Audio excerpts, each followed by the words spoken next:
ନମସ୍କାର ଭକ୍ତମାନେ, ଆଜି ଆମେ ଆଲୋଚନା କରିବାକୁ ଯାଉଛୁ ମଙ୍ଗଳା ମାଙ୍କର ଉପଦେଶ ବିଷୟରେ। ମଙ୍ଗଳା ମା ହେଉଛନ୍ତି ଶକ୍ତିର ମୂଳ, ଯେଉଁଥିରୁ ଆମେ ସଫଳତା, ସୁଖ ଆଶା କରିପାରିବା। ସେ ଆମକୁ ଶିଖାନ୍ତି କିପରି ଭୟକୁ ଦୂର କରି ଜୀବନକୁ ସଫଳତା ଓ ଶାନ୍ତିରେ ପରିଣତ କରିବା। ମଙ୍ଗଳା ମା କହନ୍ତି, ଭୟକୁ ଛାଡ଼ିଦିଅ, କାରଣ ଭୟ ଆମ ମନକୁ ଅନିଶ୍ଚିତତାରେ ଝୁଲାଇ ରଖେ। ଯେତେବେଳେ ଆମେ ଆତ୍ମବିଶ୍ୱାସ ଓ ଶକ୍ତି ସହିତ ଆଗକୁ ବଢ଼ିବା, ଭୟ ସ୍ୱୟଂ ଦୂର ହୋଇଯାଏ।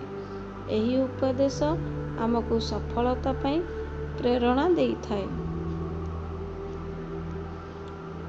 ସେ ଆମକୁ ଶିଖାନ୍ତି କିପରି ପ୍ରତିଦିନ ଆମକୁ ପବିତ୍ର ରଖିବା ଓ ଭକ୍ତିରେ ଲୀନ ରହିବା। ଆମ ମନକୁ ନିୟନ୍ତ୍ରଣ କରିବା ଦ୍ୱାରା ଆମର ଜୀବନ ଶକ୍ତିଶାଳୀ ହେବ।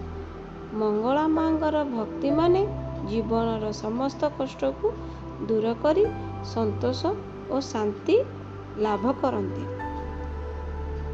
ମଙ୍ଗଳା ମାଙ୍କର ଉପଦେଶ ଆମକୁ ଶିଖାଏ, ଜୀବନରେ ସାହସ ଓ ଧୈର୍ଯ୍ୟ ଅତ୍ୟନ୍ତ ଆବଶ୍ୟକ। ଯଦି ଆମେ ନିଜ ଶକ୍ତିରେ ବିଶ୍ୱାସ କରି ଆଗକୁ ବଢ଼ିବା, ତେବେ କେବଳ ଆମ ପଥରେ କୌଣସି ବାଧା ବିଘ୍ନ ଆସିଲେ ମଧ୍ୟ ଆମେ ସେଥିକୁ ଅତିକ୍ରମ କରିପାରିବା। ଆସନ୍ତୁ, ଆଜିର ଉପଦେଶରୁ ଏକଟି ମୁଖ୍ୟ କଥା ମନେ ରଖିବା, ଭୟକୁ ଛାଡ଼ିବା, ଆତ୍ମବିଶ୍ୱାସ ସହିତ ଆଗକୁ ବଢ଼ିବା।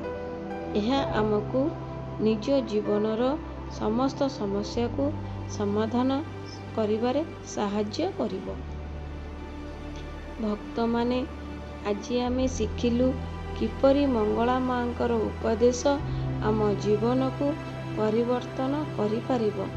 ମନରେ ଭୟ ଛାଡ଼ି ଆସନ୍ତୁ, ଆତ୍ମବିଶ୍ୱାସ ସହିତ ଆଗକୁ ବଢ଼ିବା ଆମର କର୍ମ ହେବ ଜୟ। ଏହି ଭିଡ଼ିଓକୁ ଲାଇକ୍ କରନ୍ତୁ, ସେୟାର କରନ୍ତୁ ଓ ଆପଣଙ୍କ ମନ ପରିବାର ସହ ମିଳାନ୍ତୁ। ଆଗାମୀ ଭିଡ଼ିଓରେ ଆଉ ଅନେକ ଭକ୍ତି ଶିକ୍ଷା ନେବାକୁ ଭୁଲିବେ ନାହିଁ। ଜୟ ମା ମଙ୍ଗଳା, ଜୟ ଭକ୍ତି।